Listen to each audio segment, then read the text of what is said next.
Hey guys, tonight we begin not with a philosopher or a king, but with something far more dangerous and complicated: dating in the Middle Ages. Because, believe it or not, finding love in a time of plagues, dowries, and chaperones was somehow even more awkward than texting someone "what you doing" at 2 a.m. from courtly love songs. To marriage by livestock negotiation, medieval romance was less about butterflies and more about land rights. So, before you get comfortable, take a moment to like the video and subscribe, but only if you genuinely enjoy what I do here. And let me know in the comments where you're tuning in from and what time it is for you. It's always fascinating to see who's joining us from around the world. Now, dim the lights, maybe turn on a fan for that soft background hum, and let's ease into tonight's journey together. So, you're standing in a medieval village, or maybe a chilly stone castle, wondering how to find love. Maybe strike up a conversation, compliment someone's hose, ask if they come here often. Nope, that's not how any of this works. If you're in the Middle Ages, dating in the modern sense doesn't really exist.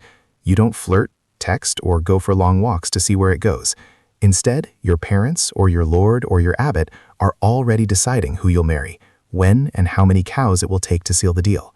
If you're a noble, you've probably been betrothed since before your voice dropped. You and your future spouse might meet for the first time on your wedding day, and yes, that's just as uncomfortable as it sounds. The whole thing is about land titles and family alliances, not compatibility or how good they are at lute solos. If you're a peasant, things are slightly less formal, but only slightly. Your family still has a strong say, and love isn't really part of the discussion. Maybe your parents know a nice girl whose family owns a productive goat. Maybe they admire a boy who can thatch a roof without falling off. Boom, you're courting now. Lucky you. It's not that people in the Middle Ages don't feel romantic. They do. It's just not the priority. The goal is survival, inheritance, and social stability. Falling in love before marriage, that's risky. Falling in love outside of marriage, that's scandalous. Either way, it's frowned upon, unless you're a character in a tragic poem, in which case, go wild. And yet you dream. Maybe you write a little verse on a scrap of parchment. Maybe you sneak a glance across the market. Maybe, just maybe, you fall for someone who wasn't pre-approved by your family's livestock appraiser. But for now, you wait, you obey. You try not to fall for the miller's apprentice, because in this world, love might be the goal of poets, but marriage is the work of parents, priests, and politics. So you think someone's cute. Maybe it's the way they balance a basket of onions on their head. Maybe it's the confident way they beat mud off a rug. Your medieval heart skips a beat, but steady yourself, because in this world, romance doesn't bloom without a balance sheet. Before you even think about courtship, you'd better ask, what do I bring to the table? And if your answer is a charming personality, you might want to sit down. If you're a young man, you'll need land, or livestock, or tools, or a roof that doesn't leak too much.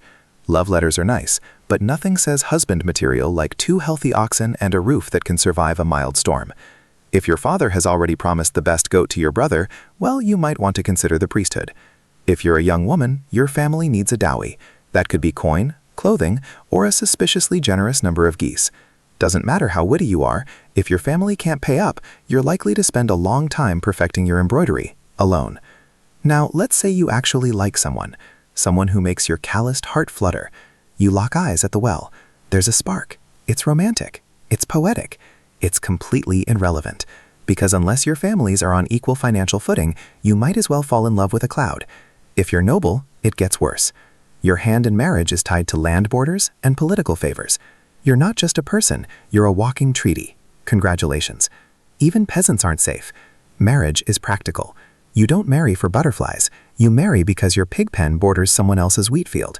You dream of passion. You settle for irrigation rights. And yet you try. Maybe you offer a small gift, a carved spoon, a handful of berries, or your finest slightly cracked mug. Maybe they smile. Maybe they don't. But the truth remains, in medieval dating, economics is the flirting, and love is just a bonus you hope your spouse develops eventually. So let's say you're not a peasant worrying about pigs, or a noble dealing with treaties. Let's say you're a knight, shiny armor, big horse, questionable poetry skills. What's your love life like? Welcome to the strange and emotionally exhausting world of courtly love. Now, this isn't dating. This is performance art. Courtly love was a noble pastime, part flirting, part spiritual suffering, and entirely impractical. You, the brave knight, Choose a noble lady, usually one who's already married, and vow to adore her from afar. Not physically, of course. That would ruin everything. No, you're supposed to suffer elegantly. You might compose a few tortured verses about her silver laugh or how her hair burns like the sun, which in medieval terms means she has hair and didn't insult your family. You wear her colors at tournaments, you pine, you sigh, you occasionally joust someone just because he glanced at her too long. The lady's role? She's supposed to pretend this is all very flattering, while maintaining a level of icy detachment that would terrify a glacier. She may respond with a letter, a token, maybe a ribbon, but mostly she'll just be mysterious and unattainable, which is the entire point. The emotions are high, the actual contact minimal at best. You might get a nod from across the hall, or a finger brushed against your gauntlet during a feast. Anything more, and suddenly it's not courtly love, it's a scandal, or worse, adultery. And no one wants that, at least not officially. This entire setup worked best when everyone involved agreed it was mostly pretend. It was a way to express longing, devotion, and creative angst, all without disrupting the social order. A medieval venting mechanism, if you will. Was it dramatic? Absolutely. Did it involve more poetry than practicality? Constantly. But for a night stuck between battles and boredom, courtly love gave you something to write about and someone to write for. Just don't expect a happy ending, or a kiss, or even eye contact. So you've fallen for someone. Great. Now comes the hard part. Expressing that affection in a society where touching someone's hand without a chaperone is basically a declaration of war. Welcome to the medieval solution. Tokens. Think of it as 12th century texting. Slow, confusing, and open to wildly inaccurate interpretation. Let's say you're a knight, and you're hopelessly in love with Lady Marjorie of whatever her last name is. You can't speak to her alone, and your poems keep getting intercepted by her confessor. What do? You send her a glove, or maybe your embroidered sleeve. Nothing says I love you like mailing someone part of your wardrobe. And if you're on the receiving end, congratulations. You now have a sweaty linen sleeve you didn't ask for, and the romantic burden of pretending you know what it means. Is he confessing love? Asking for a favor? Suggesting a jewel? Who knows? Women gave tokens too. A ribbon, a piece of hair, a tiny pendant. It was sentimental, sure, but also deeply strategic. Give the wrong guy the wrong token, and suddenly you're spoken for by someone with a lazy eye and a drinking problem. Tokens were meant to be subtle. A glove pinned to your chest, a ribbon tied to your sword hilt. Everyone knew what it meant, and no one said what it meant. The more cryptic, the better. It was less about communication and more about plausible deniability. Oh, this glove? No, it's not from Lady Joan. It just appeared on my pillow, scented with lavender. Completely random? For commoners, tokens were simpler. Maybe a wood carving, maybe a handkerchief you stitched when you weren't milking. It was still romantic, just with more calluses involved. Tokens were also risky. Giving one to the wrong person could spark rumors. Receiving one you didn't want meant figuring out how to politely return someone's sock without insulting their lineage. But for all the awkwardness, these tokens carried real emotional weight. They were symbols of love in a world that didn't allow much room for it. So, you finally build up the courage to talk to your crush. Maybe offer them a flower. Maybe quote a little bad poetry you definitely didn't steal from a traveling minstrel. You're ready for a moment of intimacy. Unfortunately, you're not alone. Welcome to the world of medieval dating surveillance, where love is never blind. It's heavily monitored by your mother, your priest, a nosy cousin, and sometimes all three at once. Let's say you're a young woman of marrying age. You're never just going for a walk. You're going for a walk with Margaret and her terrifyingly strict aunt, who's already judging your posture even if you're simply fetching water. Someone is watching. Someone is always watching. It's less dating, more espionage. And if you're a man trying to court someone, better hope you have the approval of her family, her parish priest, and the local gossip network. You show up at her house with flowers, her father's behind the door sharpening something, her mother's pretending to stir a pot that hasn't boiled in 3 hours, and the village priest just happens to be passing by on his way to morning prayers at sunset. The logic behind all this supervision was simple. Protect virtue, preserve family honor, and absolutely prevent any unsanctioned touching, especially before marriage, especially alone, especially ever. Chaperones were there to monitor innocent interactions, group outings, monitored walks, supervised sitting within a 2-meter radius of each other on a bench, only if someone's grandmother is knitting nearby and pretending not to listen. The church, of course, had opinions, lots of them. It regulated courtship the way a bouncer regulates a nightclub. Priests gave sermons about proper conduct and wrote lengthy treatises on the dangers of flirtation. Yes, that's right, medieval clergy published anti-flirting manuals. Imagine someone copying those out by candlelight, while monks silently judge you from across the scriptorium.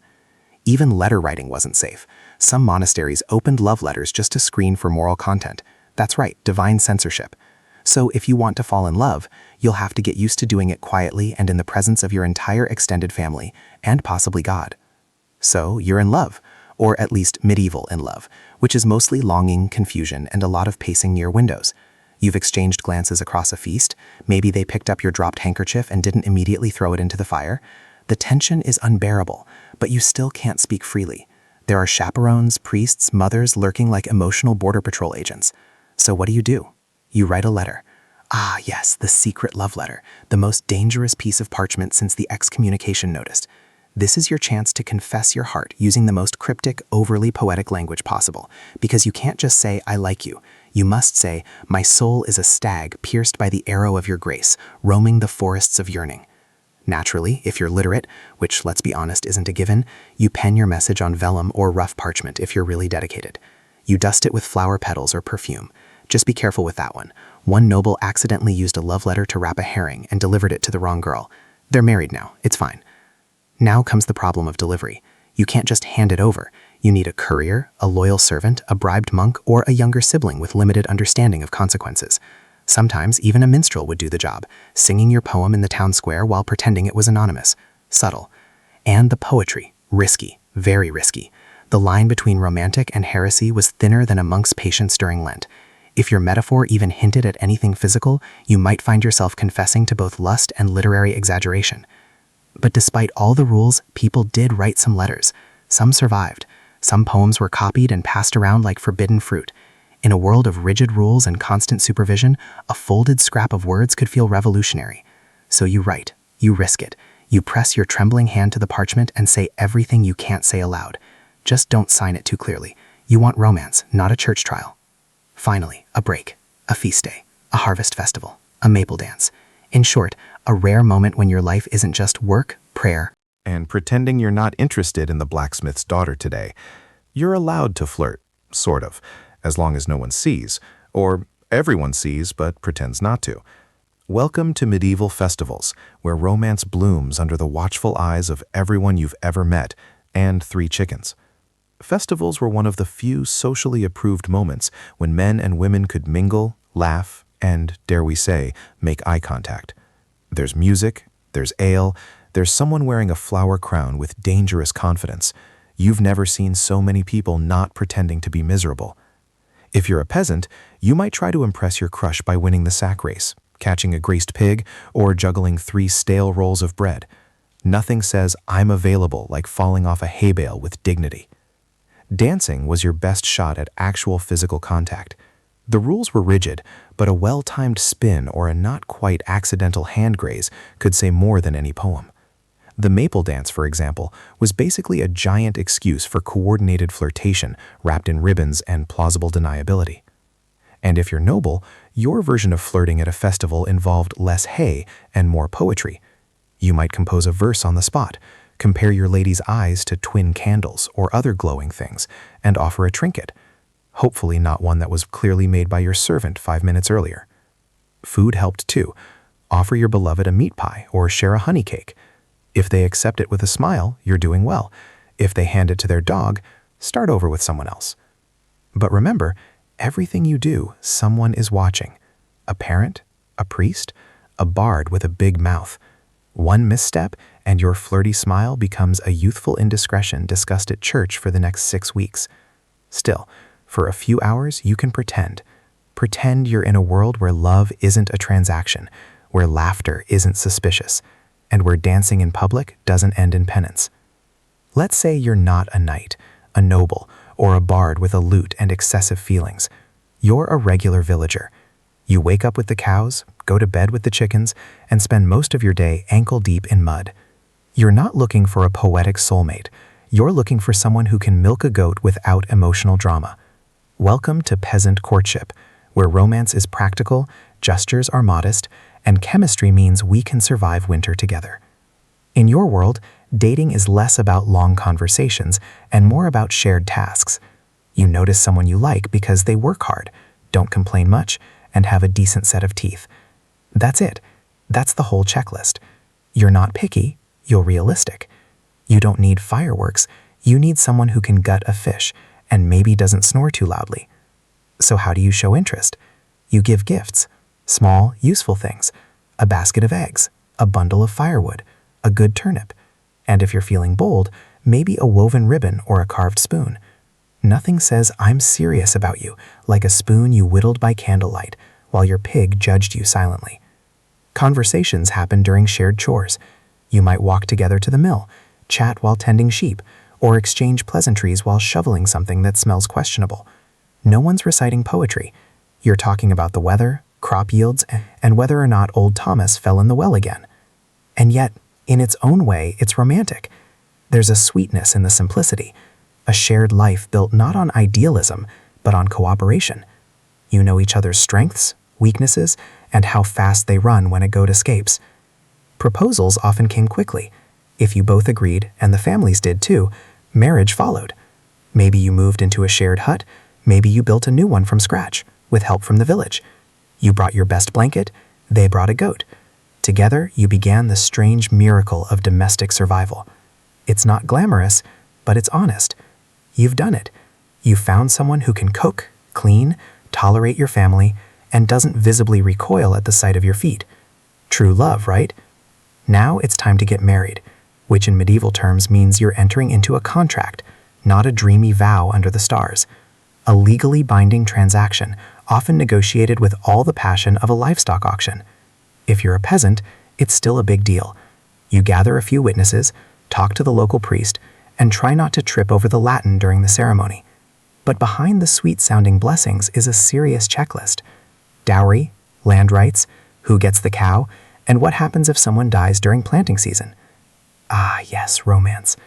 If you're from the upper class, buckle up. Your marriage is a full-blown legal negotiation. Your parents, their parents, the priest, the scribe, maybe a cousin who once studied law, they're all in on it. The bride and groom mostly just standing nearby, looking decorative and nodding when spoken to.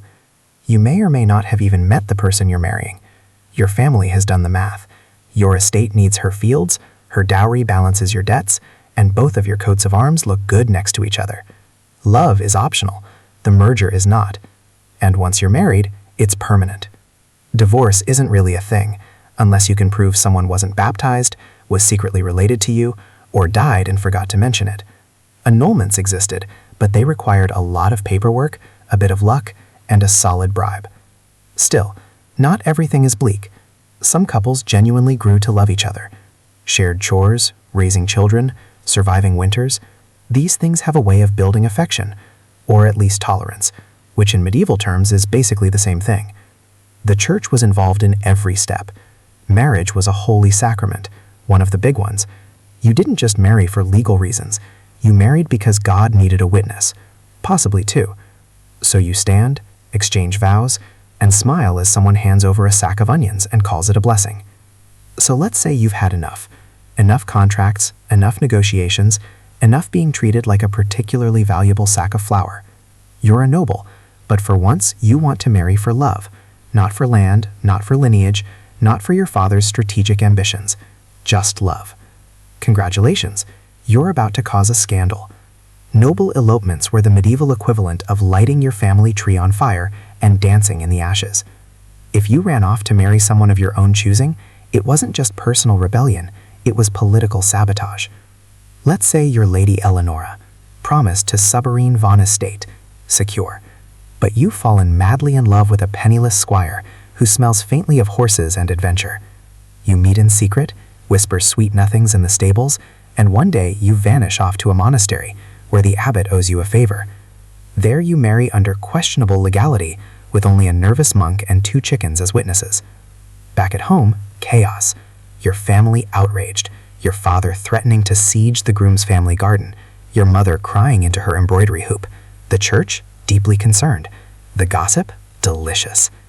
And if you're the groom in this romantic rebellion, don't get too comfortable. Best case scenario, you get to keep your bride and your kneecaps. Worst case, you're excommunicated and disemboweled, in that order. Still, some couples got away with it. If the union couldn't be undone without causing even more embarrassment, families sometimes just sighed and moved on. After all, what's done is done, and at least nobody died. Hopefully.